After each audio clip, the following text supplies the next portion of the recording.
하나님 말씀 사도행전 7장 51절부터 60절까지 말씀. 목이 곧고 마음과 귀에 할례를 받지 못한 사람들아, 너희도 너희 조상과 같이 항상 성령을 거스르는도다. 너희 조상들이 선지자 중에 누구를 박해하지 아니하였느냐? 의인이 오리라고 예고한 자들을 그들이 죽였고, 이제 너희는 그 의인을 잡아준 자요 살인한 자가 되나니, 너희는 천사가 전한 율법을 받고도 지키지 아니하였도다 하니라. 그들이 이 말을 듣고 마음에 찔려 그를 향하여 이를 갈거늘 스데반이 성령 충만하여 하늘을 우러러 주목하여 하나님의 영광과 및 예수께서 하나님 우편에 서신 것을 보고 말하되, 보라, 하늘이 열리고 인자가 하나님 우편에 서신 것을 보노라 한데, 그들이 큰 소리를 지르며 길을 막고 일제히 그에게 달려들어 성 밖으로 내치고 돌로 칠세, 정인들이 옷을 벗어 사울이라는 청년의 발 앞에 두니라. 그들이 돌로 스데반을 치니 스데반이 부러지자 이르되, 주 예수여, 내 영혼을 받으시옵소서 하고 무릎을 꿇고 크게 불러 이르되, 주여, 이 죄를 그들에게 돌리지 마옵소서. 이 말을 하고 자니라. 아멘. 이 말씀의 축복과 은혜가 우리의 남은 인생에 또 우리의 생명 다하는 날 함께하게 되고 또 함께할 줄 믿습니다. 모든 성도가 죽음을 맞이하게 될 때 진정한 성도, 거듭난 성도는 영화의 은혜를 얻게 됩니다. 한번 따라합시다. 의화, 성화, 영화. 의화는 뭐냐 하면, 예수님의 보혈의 피를 믿을 때 예수님의 의가 우리에게 벌은 예수님이 받았으니 믿음으로 고백하는 자에게 은혜로 의인으로 인쳐주는 것, 칭해주는 것을 의화라고 합니다. 칭의라고 그러죠. 칭의. 칭하여 준다는 것. 의인이 아니에요. 의인이 아닌데 의인으로 여겨주신다는 겁니다. 그리고 우리가 거듭나고 그리고 하나님의 자녀가 되는 은혜를 얻고 그런 거죠. 근데 이게 의화, 기독교 신앙의 가장 중요한 부분 중에 하나예요. 의화된 사람들은 그 안에 반드시 성령이 계십니다. 성령이 있는 사람들은 죄 막 못 지어요. 죄 짓고 막 못 살아요. 죄 지으면 하나님 가만 안 놔둬요. 그래서 죄 안 짓고 살려고 처음에는 두들겨 맞지 않으려고 죄 안 짓고 살려 할 때도 있고, 난 그리스도인이니까 이렇게 살아야지 하면서 좀 거룩한 삶 뭐 이런 거 추구해 가면서 나누는 삶, 물질에 관해서도 인격에 관해서도 좀 더 너그러운 삶 이런 거 보니 추구해 갑니다. 이 과정을 성화, 뭐라고요? 성화. 의화, 성화가 예수 믿는 사람들에게, 진짜 믿음의 사람들에게는 일상의 삶이에요. 근데 예수를 믿는다 하는데 성화 덜 될 수는 있어요. 성화의 길을 전혀 안 걸어간다. 근데도 아무 일 없다. 성경은 사생자락합니다. 그래서 징계가 없으면 사생자락을 했어요. 그래서 의화, 성화, 이 여정은 강제로라도 주님이 걷게 하십니다. 그 여정을 잘 걸어가는 저와 여러분 되기를 예수 이름으로 축복합니다. 그 여정을 걸어서 어느 경지에 이르면 그때부터 광야가 끝나요. 광야가 끝납니다. 윤리적 죄에서 좀 자유로워지고요. 인격이나 이런 데서 좀 평안해지고요.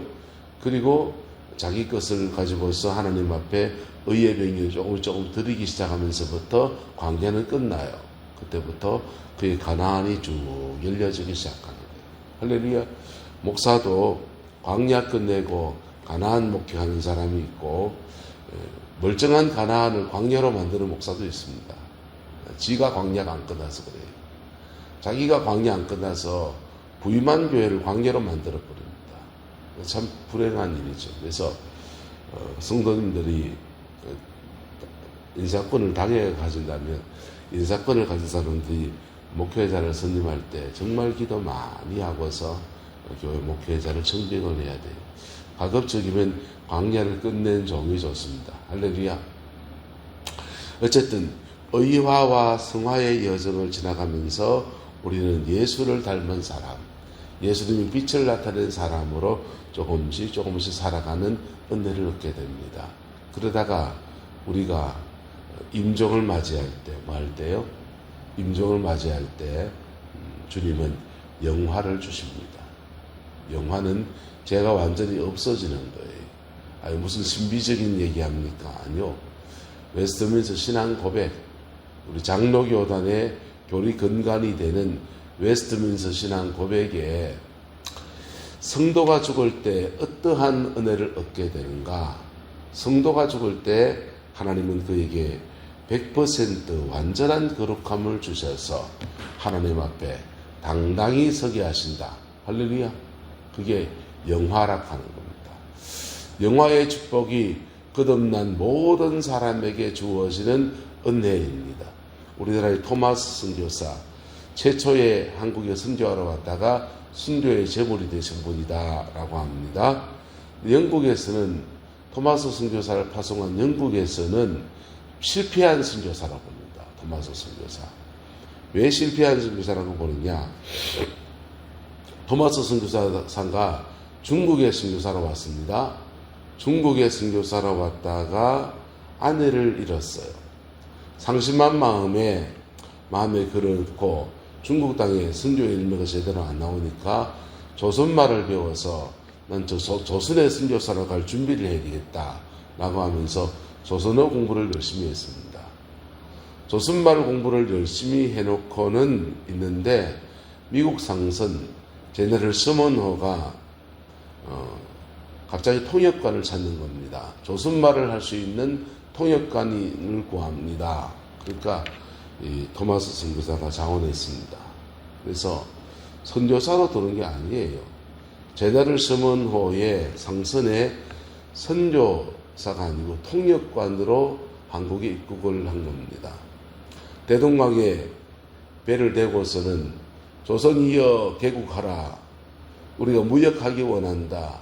미국 배가 와서 말하는데 그 말을 통역을 합니다. 조선말로 통역하다가 대원군 시절에 세국정책 하니까 그냥 이런저런 돌아가라 말하는데 위협을 가하고 막 하니까 이제 조선군과 대치가 되었습니다. 제너럴 서먼호는 상선이었지만 무장이 되어 있었기 때문에 조선군의 무장으로서는 제너럴 서먼호를 당해낼 수가 없었습니다. 근데 그 배가 밀물과 썰물에 그것 때문에 이제 물이 빠지니까 뻘에 걸린 겁니다. 뻘에 걸린 고정되어 있는 배를 향해서 조선군이 저 위에서 불섭을 지다가 물에 이렇게 이제 불을 붙여가지고 떠내려 보냅니다. 목선이었으니까 그게 제너럴 서먼호에 닿으니까 불이 붙어버렸습니다. 배가 불에 붙으니까 저마다 살됐다고 대동강으로 물에 뛰어들어서 뭐 개펄이니까 나직한 그러니까 걸어올 수 있죠. 걸어오는 그들을 조선군이 죽인 거예요. 죽일 때 토마스 선교사도 죽었습니다. 선교사라 해야 됩니까? 통역관이라 해야 됩니까? 어쨌든 죽었습니다. 죽을 때 이분이 품에 있는 성경책 몇 권을 이렇게 자기를 찌르는 자에게 형제여 하면서 줬어요.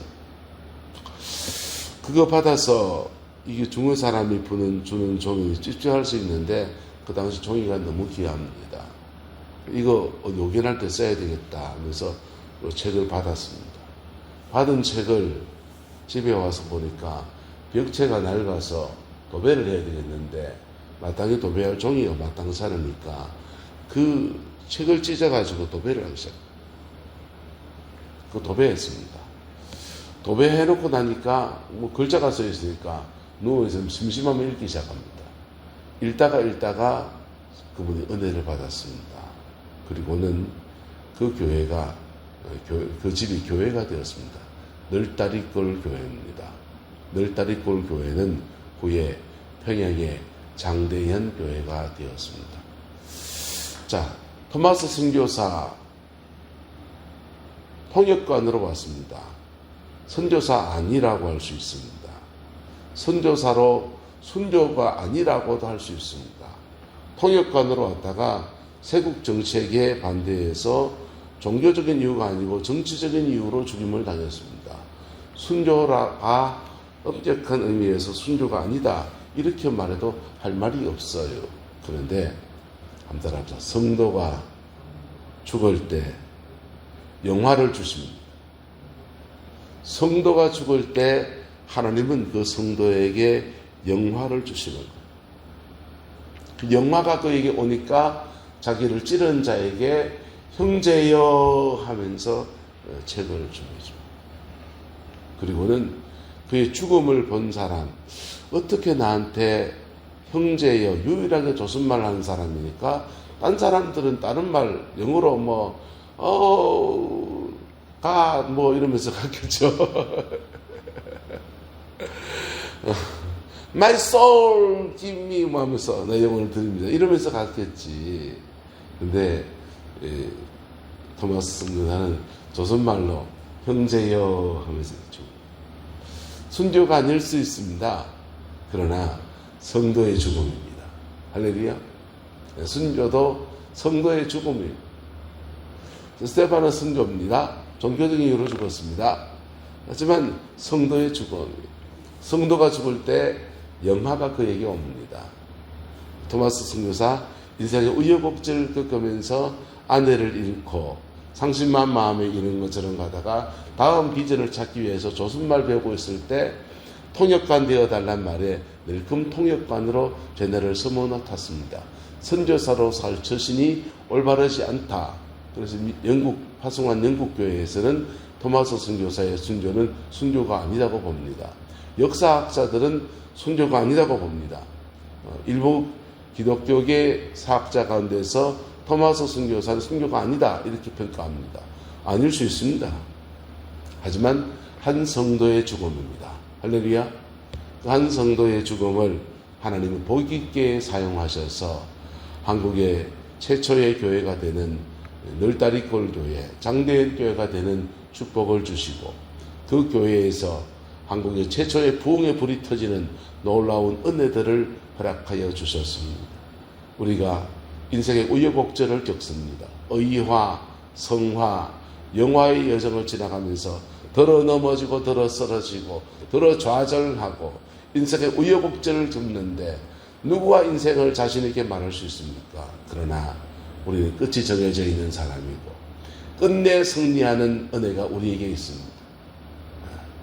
그 은혜 믿고서 오늘 그 영화의 하늘의 나라를 바라보면서 오늘을 살아내는 저와 여러분 되시기를 예수님의 이름으로 축복합니다.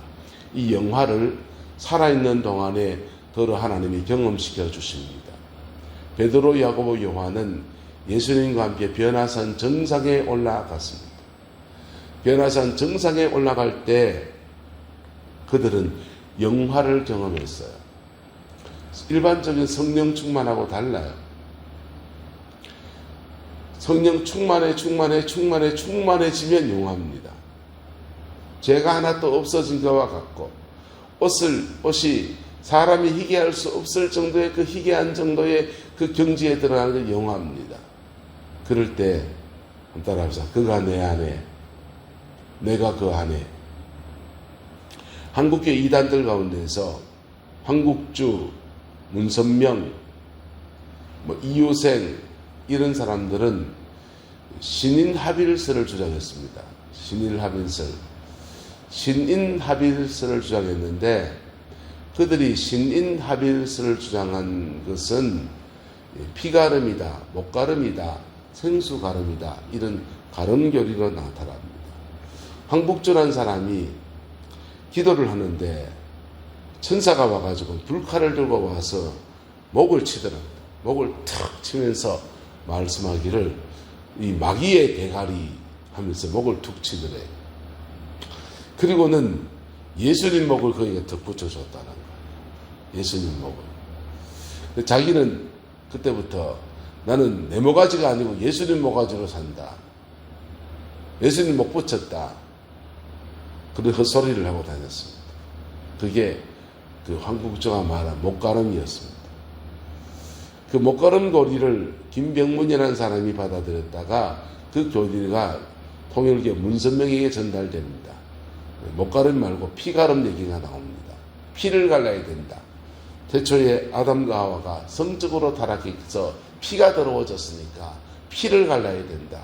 예수 피를 받아야 된다. 예수 피 받는 방법이 피가름 받은 자기한테 성적 관계를 갖는 것이다. 이래가지고 온갖 엄난 죄가 막 일어납니다.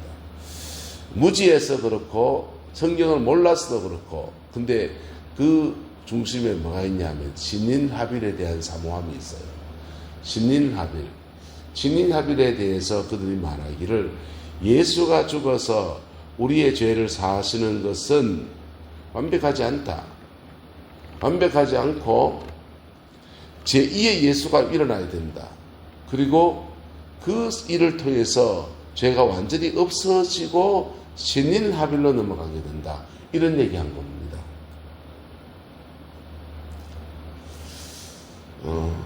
그래서 왜 완벽하지 않냐? 예수 믿고 거듭났는데도 여전히 우리 죄가 안 나오나? 이 죄가 없어지려고 그러면은 두 번째 은혜를 받아야 되는데, 그 은혜는 피가름, 목가름, 그 다음 이웃에는 생수가름인데 다 성문죄, 엄난한 죄. 이 마귀가 인간이 가지고 있는 거룩함에 대한 열망을 가지고서 엉뚱한 대로 들어서 이단으로 끌어버린 거예요. 근데 존 웨슬레, 요한 웨슬레도 두 번째 은혜에 대해서 이야기합니다. 그게 그 근간이 성결교단의 교리가 되었습니다. 거듭날 때 우리는 예수 그리스도로 말미암아 의화되어져서 성령이 우리에게 오신다. 그런데 거듭난 사람들이 성화의 여정을 지나가는데 끊임없이 죄에 부딪히고 넘어지고 쓰러지다가, 그러다가 주님이 또 한 번 깊은 은혜를 주실 때가 있는데, 그때 영화가 그에게 온다. 영화. 신인합일이에요. 그가 내 안에, 성경에 신인합일이 안 나오냐? 따라서 그가 내 안에, 내가 그 안에, 내가 주님 안에 있고 주님이 내 안에 있고, 이게 신인합일입니다.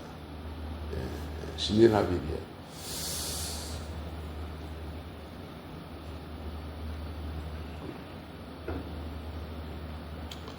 근데 제가 경험해 보니까 주님은 살아있는 동안에 더러 영화의 은혜를 주시기도 합니다.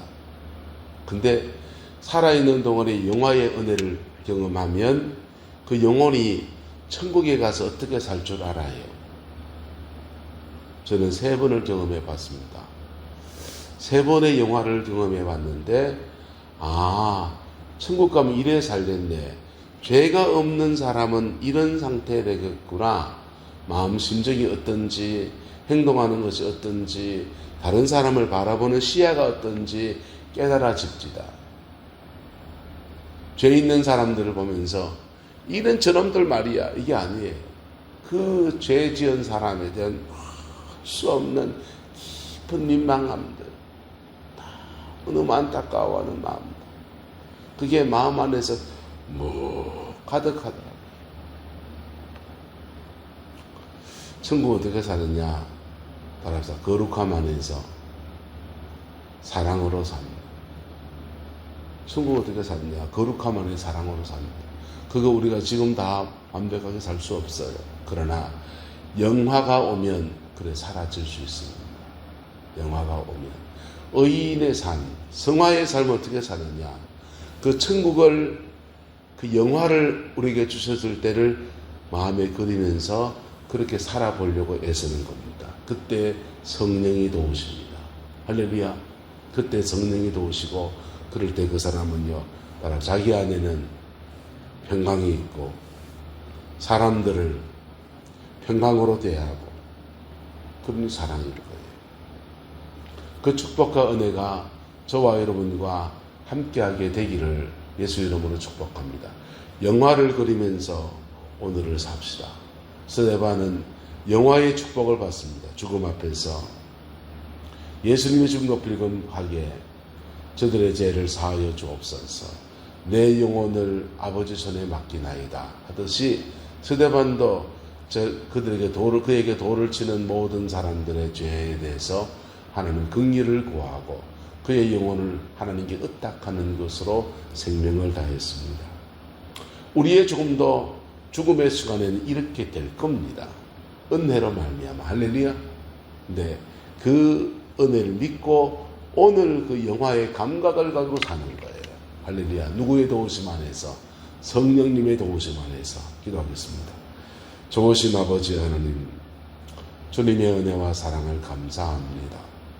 날마다 예수 안에 승리하는 저희들에게 우리 하나님 인도하여 주시고 복음의 그 능력으로 넉넉한 구원의 역사가 우리 내남제일 가운데 충만케 하옵소서. 아버지 하나님, 오늘도 주의 백성들이 사선을 넘나드는 박세왕 집사님과 이러저러한 분들이 계십니다. 주님의 평강이 함께해 주시고 주님의 영광이 머물러서는 아름다운 은혜가 있게 우리 하나님 인도하여 주옵소서. 여호와께서 한없는 은혜와 사랑으로 함께해 주시기 원합니다. 예수님의 이름으로 축복하며 기도드리옵나이다. 아멘.